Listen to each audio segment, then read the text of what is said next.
요즘 이런 질문들을 많이 주시네요. 요는 뭐냐? 님은 삼성전자 주식 안 팔고 사기만 하는 건가요? 이런 질문들입니다. 제가 계속 삼성전자 우선주를 모아가고 있고 그 투자 과정을 공개하고 있다 보니 그런 의문이 생기는 게 어찌 보면 자연스러울 수 있겠네요. 거두절미하고 제 대답은 그렇습니다. 네, 안 팔아요. 주식이란 게 사고 팔면서 시세 차익에 대한 이익 실현도 하고 치고 빠지고 그렇게 해야 될 것 같은데 아예 안 판다고 대답을 드리면 정말 의아하게 생각하시는 분도 계실 거고 저는 바보 아니야? 이렇게 생각하실 분들도 계실 겁니다. 투자 판단은 본인의 몫이죠. 그래서 투자 방법에 정답은 없습니다. 그렇지만 제게 물어보셨으니까 제 솔직한 의견을 드린 겁니다. 늘 제가 말씀드리고 있지만 삼성전자 주식과 부동산은 모아가는 것이지 파는 게 아니라고 저는 항상 강조하고 있습니다. 산업혁명, 그 이후 4차 산업시대에 생산수단으로서 좋은 주식과 부동산의 소유 여부가 현재의 자본가와 평생 노동자를 결정짓는다는 것이죠. 그럼 질문으로 돌아가서 부동산은 유동성도 떨어지고 막 오르고 있으니까 일단 그렇다 치고 삼성전자는 왜 안 팔고 모으기만 하느냐? 질문에 대한 철저한 제 개인의 이유를 설명드리겠습니다. 저한테 물으셨으니까 제 얘기를 해드리는 거예요. 다시 한번 투자 판단은 본인의 몫이니까 참조만 하시기 바랍니다. 두 가지 이유가 있는데 그 첫째는 세금입니다. 부동산에 비해서는 낮은 수준의 세금이지만 잦은 거래를 통해서 수익을 갉아먹고 싶지가 않기 때문이죠.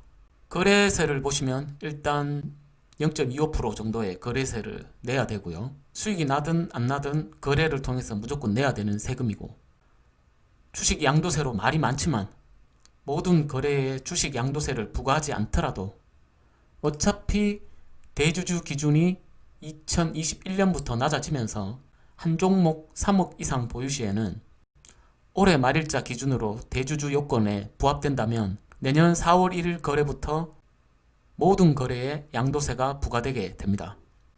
물론 수익에 대해서 말이죠. 사실 양도세 자체를 전면 부과하지 않아도 정부 입장에서는 수가 많아요. 대주주 기준을 자꾸 낮추면 되는 거죠. 삼성전자 주식 3억 가지고 있다고 대주주라는 게 어차피 말도 안 되는 판에 눈 가리고 아우는 거죠. 다만 팔지 않으면 양도세는 낼 이유가 없는 거죠. 이래저래 신경 쓸 필요가 없는 겁니다. 어차피 한 10년, 20년도 끌고 갈 생각인데 현 정책에 이렇게 저렇게 휘둘릴 필요도 없게 되는 거죠. 단기로 시세 차익 얼마 보겠다고 샀다 팔았다 하면서 조급하게 거의 배를 가르고 싶지 않은 겁니다. 그리고 저는 단기로 저점에서 사서 고점에서 팔 수 있는 그런 기술과 투자 능력이 없는 사람이에요. 제가 팔면 오르고 제가 사면 내리는 마법의 손인지라 가장 믿을 만한 회사의 주식을 장기로 끌고 가는 선택을 한 것이죠. 두 번째, 사실 이게 찐이죠. 투자의 재미, 즐거움 때문입니다. 달리는 마리에서 바람을 느끼며 타고 있는 재미와 삼성전자의 성장 과정을 내 것처럼 지켜보고 있는 기분, 또 내가 키우고 있는 삼성전자 다마고치들이 내 자산을 솔솔 불려가고 있는 모습들을 지켜보는 재미입니다. 느끼시기에 따라 개인의 차이가 있을 수 있겠지만 그 소소한 재미를 한번 보여드릴게요.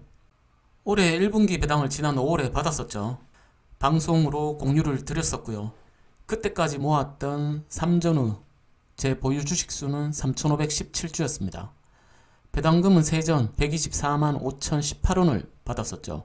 말 나온 김에 복습 차원에서 삼성전자 세후 배당금 공식을 한번 보시죠. 간단하죠? 내가 보유하고 있는 주식수, 그 다음에 분기 배당금 2020년도 354원입니다. 1년에 4번 나오죠. 에다가 0.846을 곱하면 됩니다. 그러면 내가 받을 배당금이 나와요. 0.846은 배당금 소득세 15.4%가 원천 징수가 돼서 나오는 거죠. 그래서 0.846을 곱하면 되는 겁니다. 자, 그 공식에 맞춰서 제 경우를 보자면 3,517주를 보유하고 있었으니까 3,517 곱하기 354 곱하기 0.846을 하면 105만 3,285원을 배당으로 지급받았죠. 이 배당금으로 치킨 안 사먹고 전액 재투자를 했죠.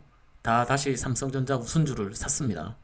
용돈 조금 보태서요. 그랬더니 지금 제 현재 보유수는 3,550주가 됐습니다. 33주가 더 늘어났습니다. 바로 다음 달인 8월 2분기 배당을 받게 되죠.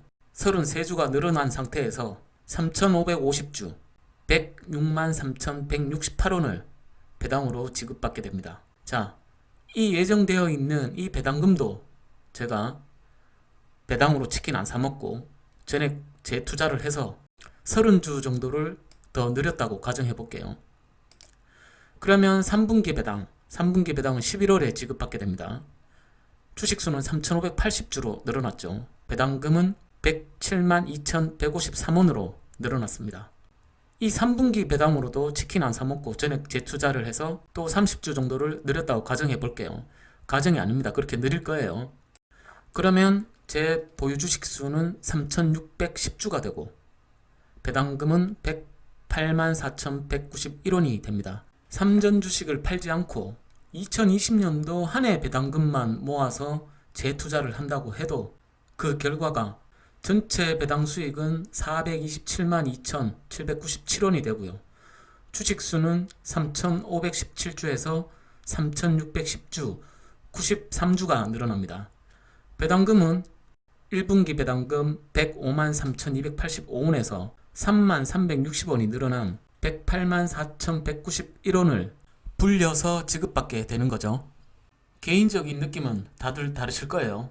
어떤 분들은 에게 이것밖에 안 되나 하시는 분들도 계실 거고, 저보다 많은 수를 보유하시면서 장기 투자하고 계시는 분들에겐 이 수치가 귀여울 수도 있고, 또 적게 보유하고 계신 분들도 각자의 느낌이 있으시겠지만, 평범한 직장 생활을 해온 제게는 이제서야 조금이나마 자산의 눈덩이를 굴려보고 있는 게 아닌가 하는 느낌이 듭니다.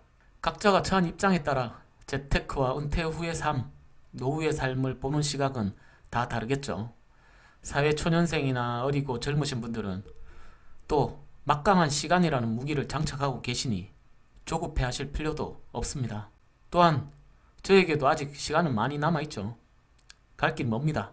100세 시대니까요. 지금 아마 제가 이쯤 정도에 와 있지 않나 싶은데요. 굴리네요. 다시 한번, 저는 특별한 피치 못할 개인 신상에 일이 생기지 않는 이상 삼전 주식을 매도할 생각이 없습니다. 앞으로도 계속 조금씩 모아 나갈 것이고 10년이고 20년이고 배당금 재투자로 복리 효과를 극대화해 볼 생각입니다. 투자의 정답은 없습니다만 제 투자가 많은 사람들에게 참조가 될 수 있었으면 좋겠어요. 우리 간만에 워렌 버핏 형님 한번 보고 가시겠습니다. 우리 늙어 죽을 때까지 이래선 안 되겠죠?